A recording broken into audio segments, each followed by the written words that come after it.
Good afternoon, everyone. My name is Sarah Holman, and I'm the Clinical Product Marketing Director here at Riverside Insights. I'd like to thank you for taking your time today to join us for our webinar, Targeted Assessment in the Era of COVID. Today, I'm pleased to introduce Dr. Amy Gable.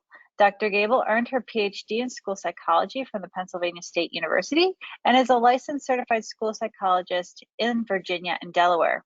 She served as clinical supervisor for the George Mason University Gifted and Talented Clinic and as adjunct instructor for the University of Virginia and George Washington University.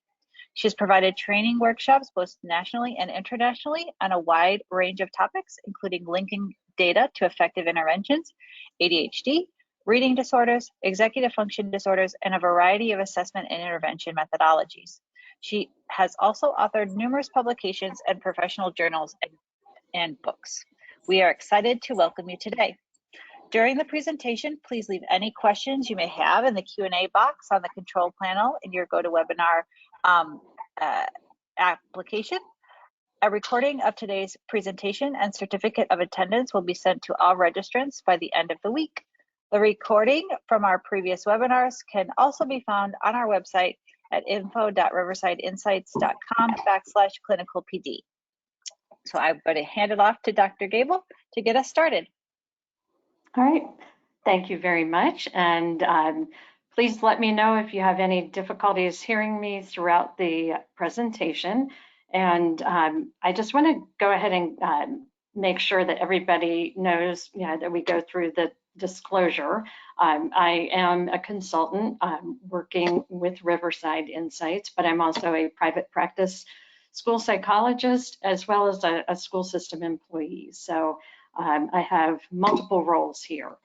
Our objectives for today's session are numerous. What I hope to be able to do is give you a little bit of a sense of how to engage in referral question-based decision-making and a strategy for test selection. Also looking at how we can go about analyzing data from both behavioral and social and emotional assessments, and how that impacts our test interpretation as well as intervention planning. And then finally, applying some of these targeted assessment strategies to connect to both eligibility determinations as well as additional instructional practices. So I wanted to start off by just talking a little bit about our scenario for today. One of the things that I have been seeing in my contract work is that we are getting many more private reports coming in. And as you can understand, parent anxiety is high right now for a number of reasons. And each case, of course, has its own nuances. Some of the cases are ones that we wouldn't normally have seen because they would have typically gone through intervention in the school setting following the learning disruption in particular. And others are, coming in because parents have just concerns about different transitions. And in the case we're going to be talking about today, for a child who will be re-entering public school after being homeschooled. And one of the things that I think is important is, as we look at the private assessments, many times we need to determine, how much do we need to do? We need to maximize our own productivity, but also be able to achieve the results that we need for the child that we're working with, the family, and of course, the stakeholders in the school. So let's talk a little bit about our student. So this is. I'm sorry to interrupt, Dr. Gable, but your slides are not progressing. We're still on the title slide. Oh, okay. So I was in presenter mode, and that seems. Let me try this. No, that's not going to work. Well, let me see. I guess we will go back to the regular view. Can you see the screen now? I can see your title slide. It's just as you were speaking, I was assuming you were sort of flipping through your presentation and I wasn't seeing the slides change. I'm still seeing your title slide. Huh. And nothing now? No. It's odd because you were seeing them before I started, right? I know. Yeah. Yep. Exactly. Let's see. I'm glad you let me know. Let me end the show and we'll try restarting. Okay. Do you see the disclosure slide? Nope. 1 second. I'll take you off being presenter. Do you mind just hitting present again one more time? Let me go into the actual.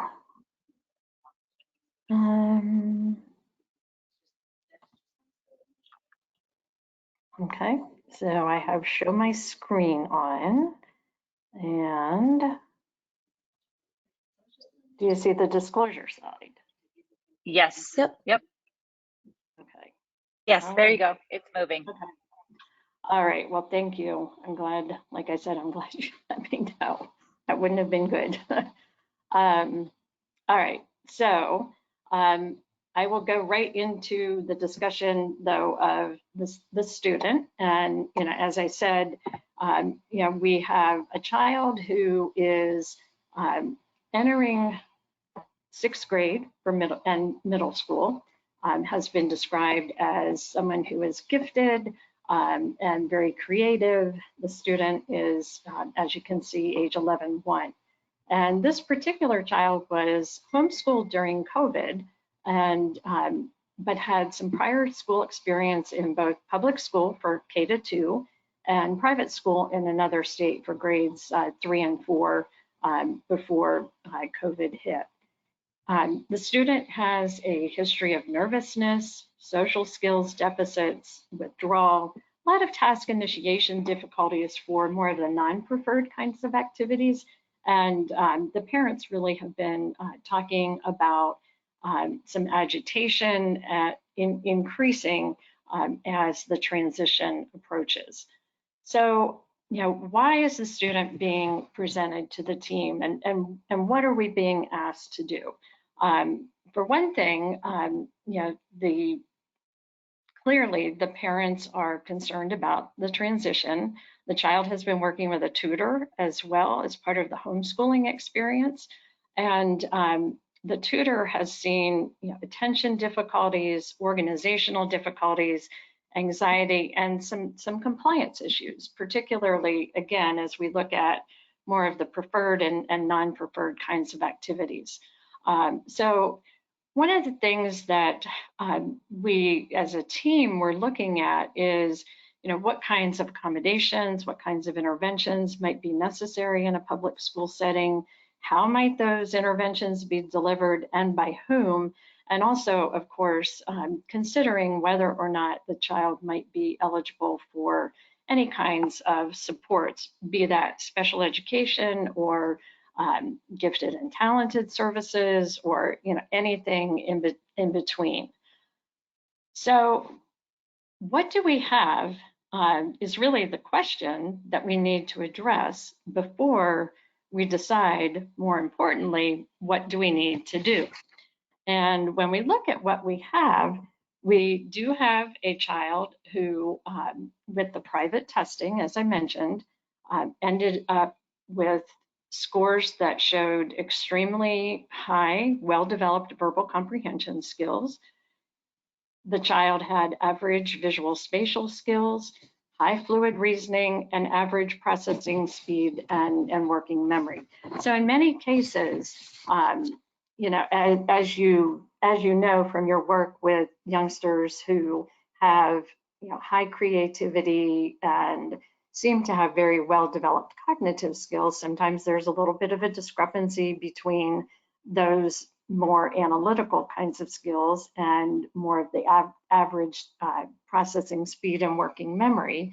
But in this case, a couple of things were also of note.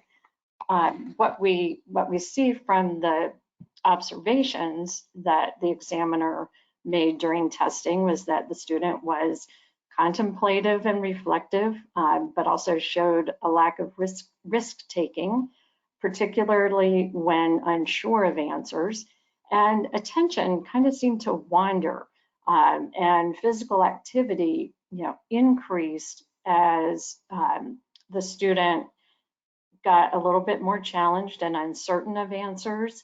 But we also saw that he was motivated by some of the more challenging, kinds of things. So there were some difficulties in terms of putting a cohesive picture here, together in terms of ability information.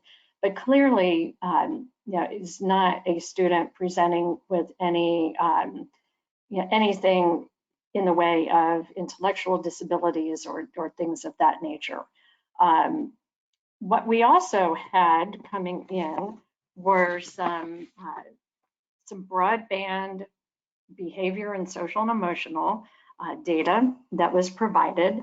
And as you can see, there were some inconsistencies and some clear elevations in the raters. The raters that were involved were the parents and the tutor. The examiner had not done any self-report measures with this particular student.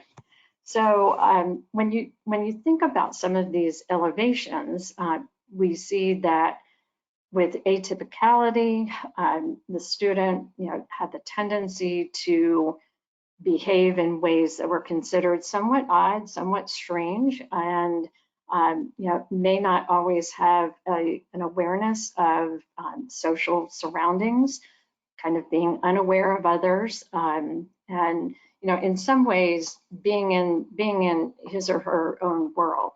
Now, of course, when you think about those kinds of characteristics, autism comes to mind, but we also know that atypicality can be something that's elevated with children who have an emotional behavioral disturbance, as well as attention deficit disorder, particularly when parents are reporting.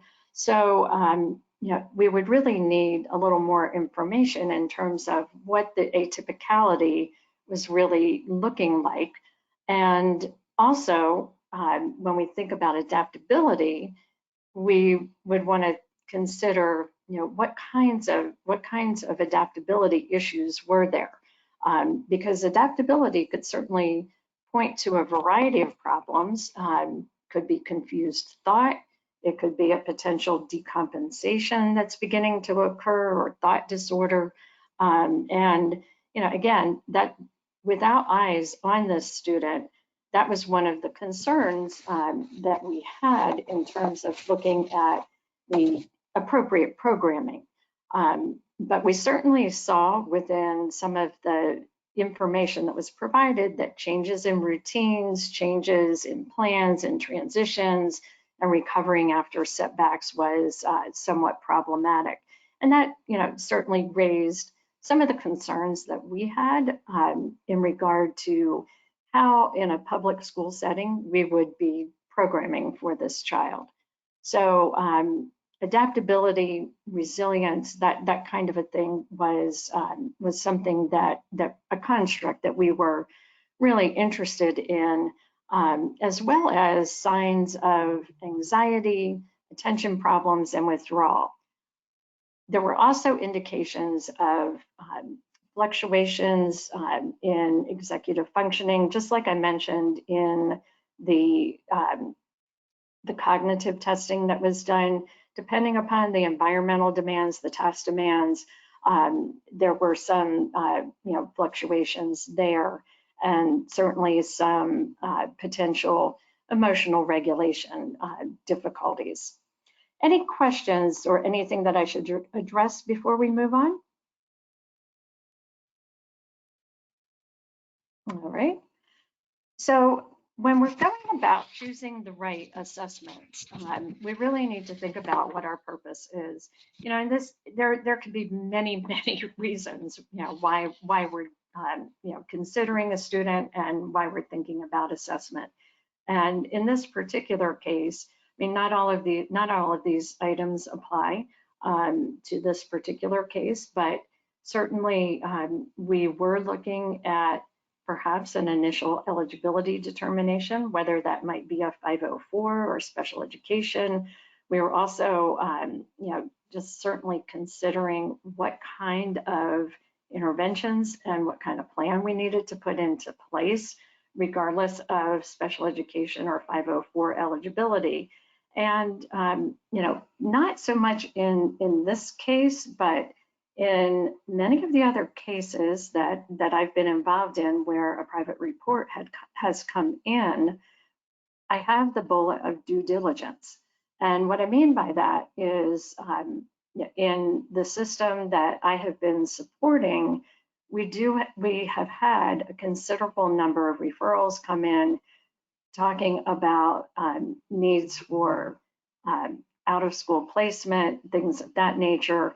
And we have not had an opportunity to have eyes on the student. So certainly as you're making these kinds of assessment decisions, yes, the primary importance is the student and the student needs, but also when you're working for a system, you also are protecting the resources in the system as well, and making sure that you're making informed decisions. And so some of the testing is necessary on that basis. So when I go about making targeted assessment decisions, I'm always thinking about the importance of multi-factored assessment and really the need to have multiple perspectives represented in what it is that we're doing. And so we need multiple methods, multiple informants, analyzing things from many different angles, looking at different reactions and demands across environments and how social and behavioral issues are manifested in different environments, and certainly actual student performance in addition to the perception of key individuals. And what we have to do with all of this data, as you know, is understand the level of impairment in an educational setting.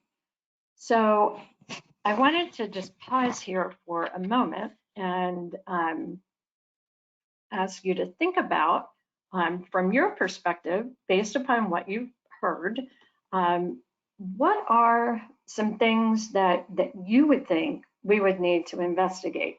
In your mind, what do we need? What are some of the possible referral questions?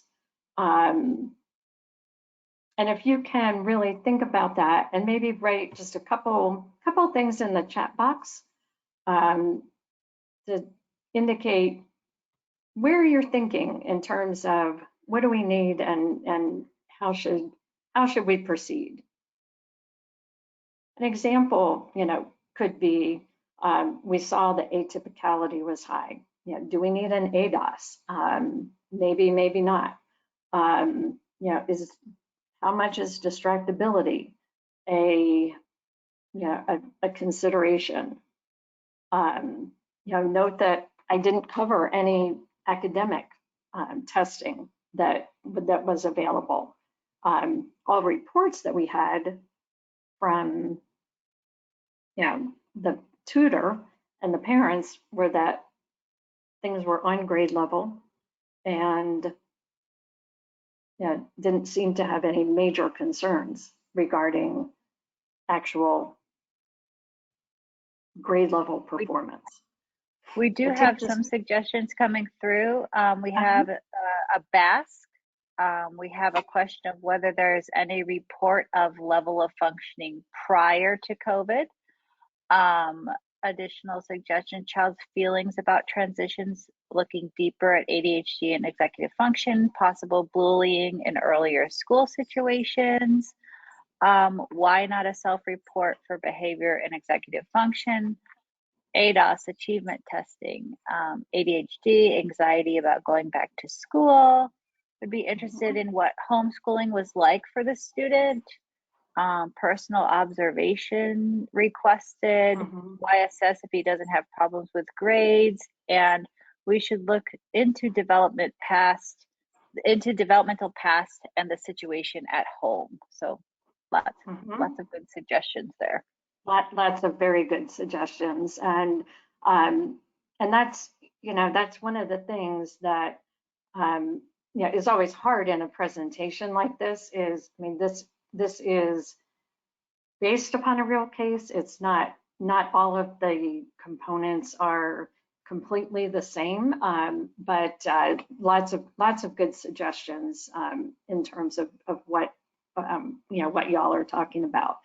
So here were some areas of possible investigation that we thought of. So definitely we were hearing enough about the characteristics of autism that we felt we needed a little bit more information on social skills, strengths, and needs. There was a real question about anxiety and whether it was a temporary anxiety in terms of making a transition to a different school setting. Again, executive functioning was certainly something that came across. We really wondered how much of it was executive functioning or more the preferred, non-preferred, type of characteristic that you see with students that have some characteristics of autism. We had in the back of our minds too whether or not we needed an ability confirmation, because there was some discussion about need for enrichment and also the impacts of having enough of a challenging environment and balancing out the impact on attention, task initiation, but that tendency that we also saw for the child to be a little bit less certain when things became a little bit more difficult. Also, question about achievement. We heard that student was generally on grade level according to what parents and teachers were above in what they were seeing. However, the question always becomes, too, is what about the functional academic performance and how the student gets the work done? And without having information from a consistent school experience, other than homeschooling, that was something that we felt also was lacking. And so, we ended up investigating some characteristics of autism spectrum disorder, and we looked at the autism spectrum rating scale. And again, what we were trying to do here was, given the fact that we had a detailed psychological assessment that was presented to us, we were trying to pick targeted assessments that we could complete in an efficient manner that would allow us to get some confirmatory data, but also look at things from a slightly different angle. And the fact that we didn't have anything specific on reflecting a specific autism scale, we thought the ASDS was appropriate. And part of the reason why we selected this instrument versus the ADOS is, again, that efficiency and the level of training, and the fact that we were still trying to adjust to returning from having some staff shortages and things of that nature as well. So we thought that the ASDS would be an appropriate instrument to use. This is a distributed instrument by Riverside, and what we saw were that there were some elevations, but there were also quite a few areas that seemed to be average or low. And we really would have liked to have had more of an opportunity to do a more direct observation of the student in a social setting, in a typical classroom setting, but that was not an option at this particular time. So it certainly confirmed some of the tendencies that we saw in terms of unusual behavior, some social communication and peer issues. But in this particular rating, we didn't get as much on the sensory sensitivity and some of those other areas. We also wanted to collect some narrowband information on the child's behavioral and emotional health, because again, as many of you have mentioned, we know that in a typical environment, about 20% or one in 5 children have at some point in time had a debilitating mental disorder, with ADHD and mood disorders being kind of at the top there. However, with COVID, we know that those rates have really skyrocketed as well, and to the point where it's more like 24% of children within this age group who are having more significant issues. And if you look at some of the information that has been published recently with some of the studies done on how children have reacted to COVID, we see that the study done at Lurie Children's Hospital in Chicago, from a parental perspective, 71% of parents say that the pandemic has taken a toll on their child's mental health. And 69% of parents say that the pandemic was the worst thing to happen to their child. Now, again, in this particular case, it's hard to know, given that there was some withdrawal and the student didn't necessarily have strong peer interactions, but the fact that, they have been homeschooled for this long period of time and not involved in a typical environment, again, that can have some long-standing kinds of impacts as well. So it was important for us to look at the anxiety. We didn't see that depression was necessarily an issue, but we looked at this within the context of some of the worry that is occurring. And it was difficult to determine how much anxiety is coming because of the impending change, or whether anxiety has really been there as more of a long-term construct for this individual. But what we saw, with the anxiety, we had to look at it in conjunction with the adaptive skills. Again, we didn't see so much the depression. We didn't get any indications that there were somatic complaints, but typically, you would need to look at all of these areas and develop your interpretations within this context in the family history as well. And what we found was, in terms of the self-report, and again, this is another multifaceted way of looking at it. We elected not to do something broadband, but to really target in on what we saw as one of the bigger concerns related to anxiety.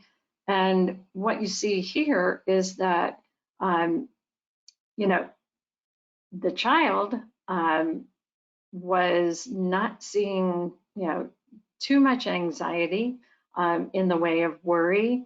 Again, no physiological symptoms. The social anxiety,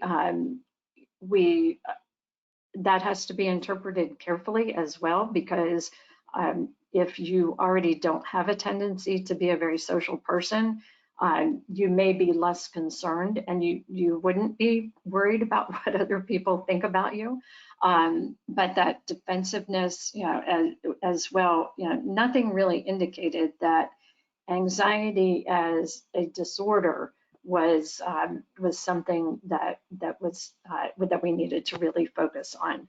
And I can't underestimate, or I can't overstate enough how important it is to look at these kinds of results within that construct of adaptability, because over and over the theme that seemed to be coming up was that for this particular individual, it was the rigidity, the lack of adaptability that was problematic, more so than some of the other areas that we were looking at.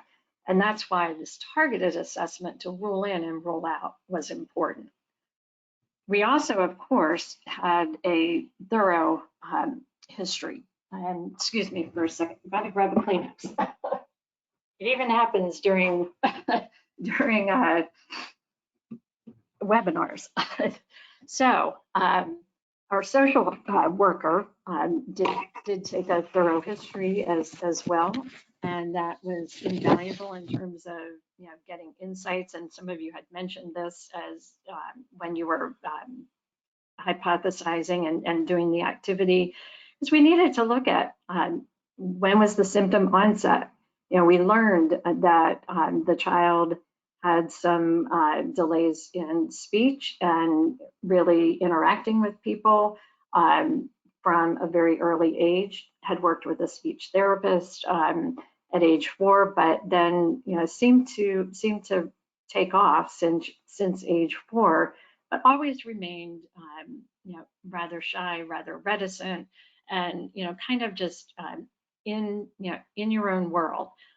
Is how the parents had described it, but there were really no other indications of any major issues in that regard. But extremely helpful to have that thorough history. We also, of course, as I said, looked at the executive functioning, and what we saw, we had seen some inconsistencies in the data that had been presented through the private report. It was also important to get a sense of how some of the executive function issues might play into other areas of concern. Again, in our student's case, looking at potential autism, we hadn't ruled out yet whether anxiety was there, because we know that when it comes to executive function, we often will see executive function issues that are part of other disorders. So it's not necessarily that we were looking for this, in and of itself. However, executive functioning also has a great impact on how a student is able to express their capabilities and how they are going to functionally progress within a classroom setting. So what we found with the results of the CEFI was that all of the ratings were appropriate, and these still were due to the child's age. We couldn't get a self-report, but we found low average overall results, but everything confirmed that our major areas of concern were related to emotional regulation and self-monitoring. Initiation was average, and what seemed to continue to be emerging as part of our analysis here was non-preferred versus preferred activities. And that's something that is important as we look at potential interventions and eligibility down the road. So, questions before I address the ability and achievement areas? Anything we should review? There is one comment that says, I'm not sure if it's relevant to that particular question, but a challenge they have is how to gather information to describe the impact that a disruption in students' learning via shifting from various school settings or COVID, also describing suspected quality of instruction issues in homeschool setting in a student's profile. Yes, and I think let's hold on to that until we get to the end of putting all the pieces together, because there are a lot of relevant things in that comment. Quality of instruction, certainly is huge. The student has had multiple different types of school experience as well. So a lot of very important points. So let's come back to that.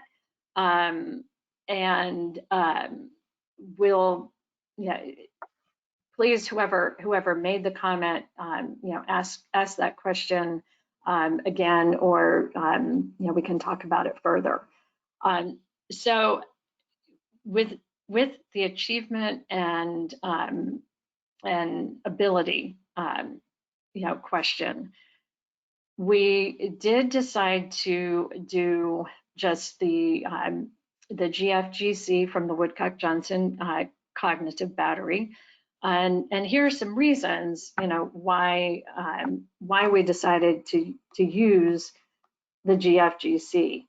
And again, brevity. We had some indications already that this was a student who had strong intellectual abilities.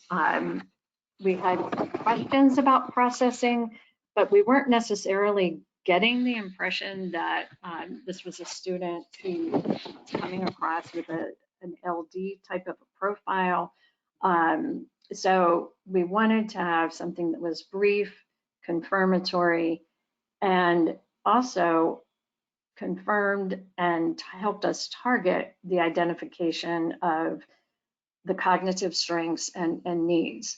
Now, one thing I will say, because I know there are many different views in terms of the use of cognitive assessments, and was it needed in this particular case. One of the things that I believe firmly is that standardized cognitive assessment not only results in a score and a indication of how quickly students will learn, how deeply they might learn, and how they go about learning. But it's also a really good opportunity for us to engage in observation of that student. We see how they are interacting with somebody who is not familiar.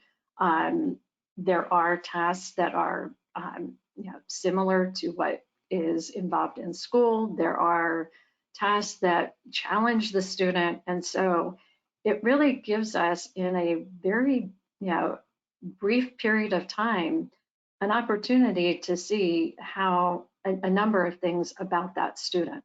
How they ask questions, how they answer questions, how they solve something new, how they respond to feedback that you're providing to them as an examiner, and in particular with the WJ COG, really having the controlled learning task, I think is very it provides a great opportunity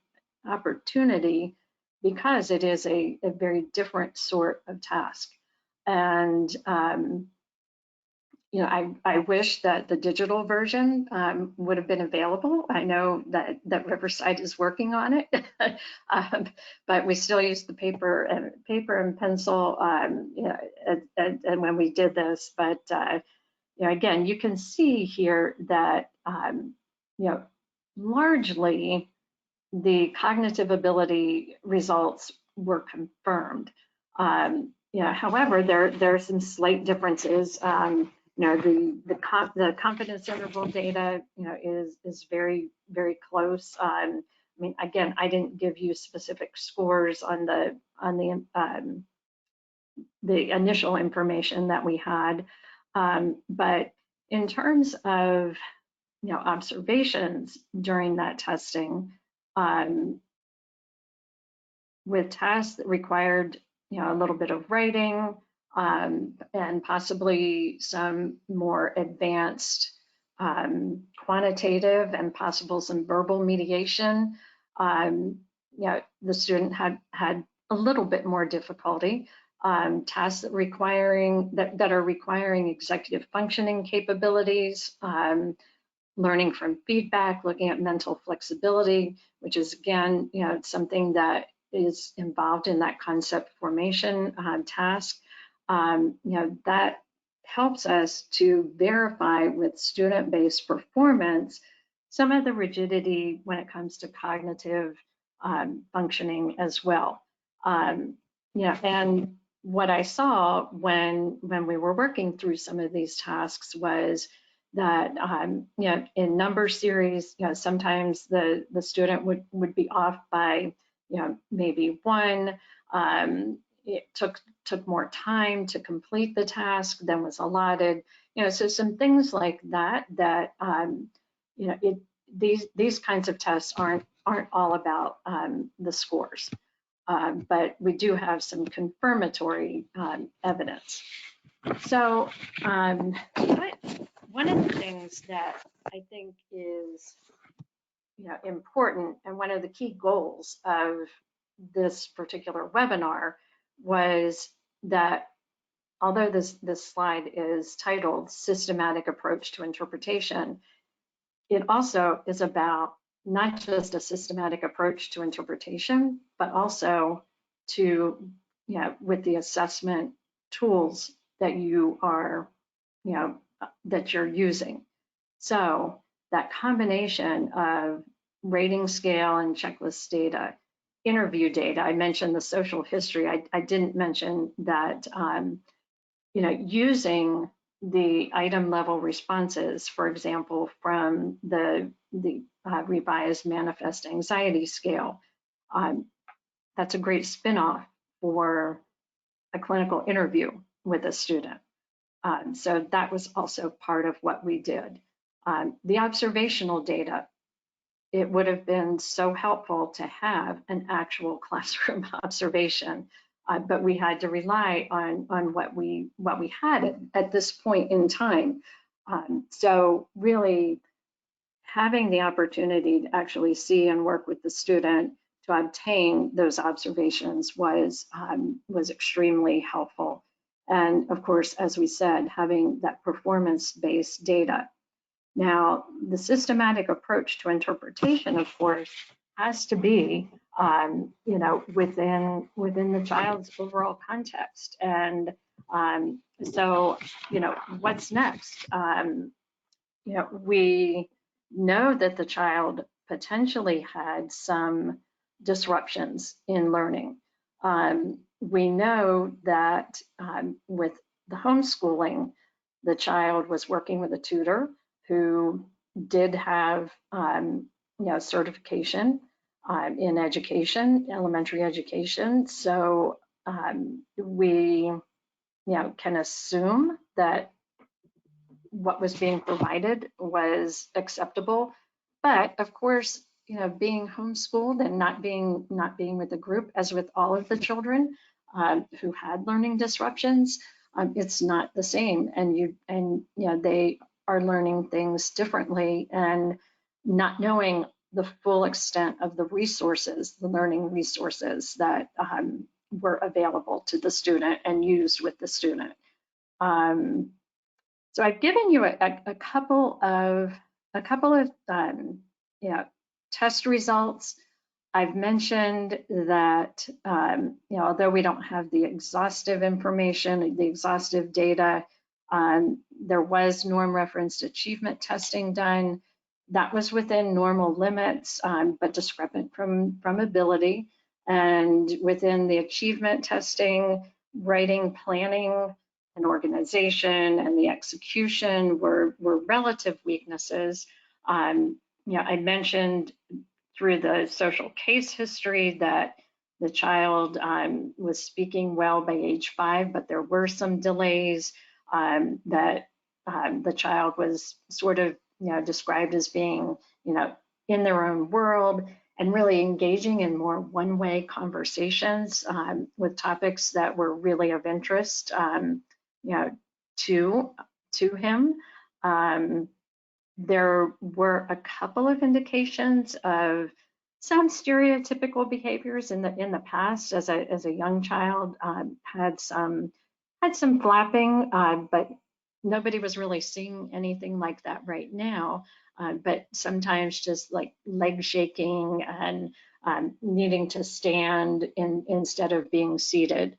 So I'd like for you to just take a moment and in the chat box, on your own, whichever you're comfortable with, write some outcomes in terms of what's next and what you think we might have looked at in terms of A, eligibility, B, what kind of interventions we might have been thinking about.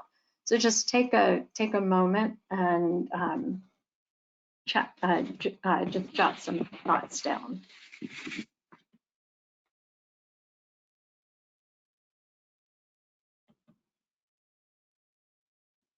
Okay, I have one comment. It says, since the GFGC scores appear good, does this indicate anxiety / confidence based upon quality of secure relationships, feel of fear of failure, lack thereof with a safe person? New environments are causing anxiety due to being unsure of new relationships without the security of a person that he can feel safe to fail. Another comment, FBA BIP also use interest in classroom, social skills group.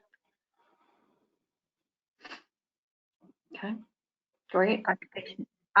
Occupational therapy for sensory needs. That's the second suggestion of potential OT involvement. I didn't get to mention the previous comment, but that's the second one about OT looking at sensory needs. Okay, great.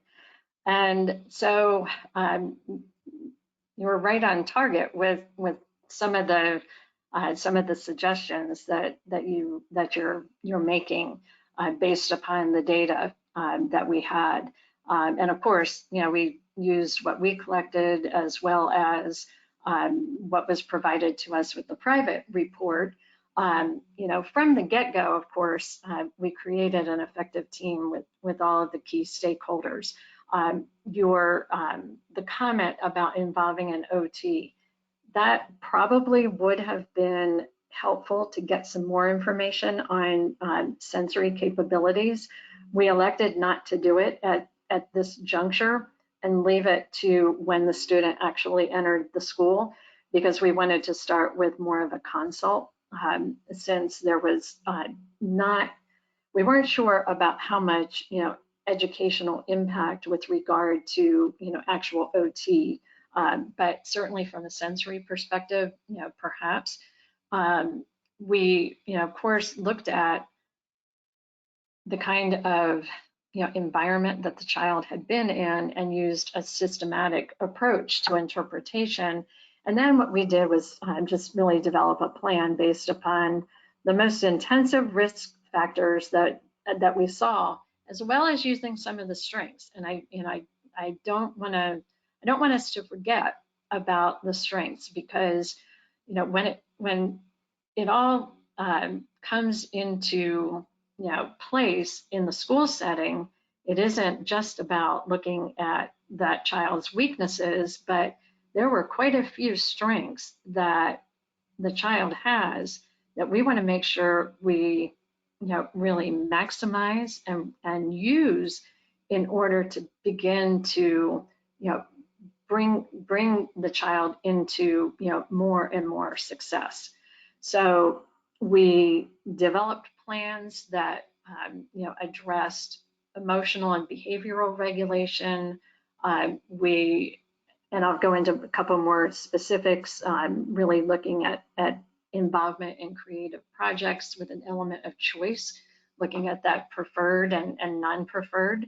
When I talk about desensitization strategies, really I'm talking more about the anxiety that seemed to be more acute rather than chronic, that anxiety with change. Now, obviously we need to work on being able to handle change in general, continued social skills work. Now, this particular individual was found eligible for support based upon autism spectrum characteristics and more of the functional academic impact. I think that that could have gone different ways depending upon how your system really looks at functional academic impact. I wondered whether a 504 would have been sufficient in this case, but that was what we had decided. We also were fortunate that the school had some general education opportunities to do some further analysis of more concrete learning style and creativity, so that we could differentiate more for appropriate levels of complexity and challenge, and really engage in some of those strengths and interests and attention to task. So some of the strategies that needed to be implemented, somebody mentioned an FBA, and what we really needed for that FBA was observations in the new environment, creating more of that check-in and check-out process, enhancing some of the self-monitoring skills, looking at coaching and rehearsal with new routines and environments, self-monitoring strategies, as I mentioned. The middle school had some clubs that were of interest to the students, so we connected with some club advisors, and of course looked at a social skills group as well. Any questions before I wrap things up?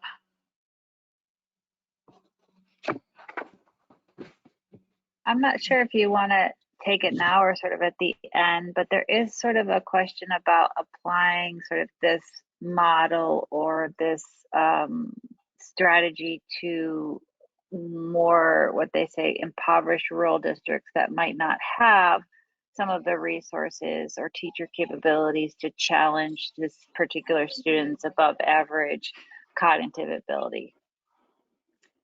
Yeah, so that's a really good question. So yes, the in the classroom, that enrichment and differentiated instruction, yes, we were fortunate to have the Renzulli learning profiler to look at primary interests, and technology, science, history, social studies, looking at more about the instructional style, looking more at preferred product output.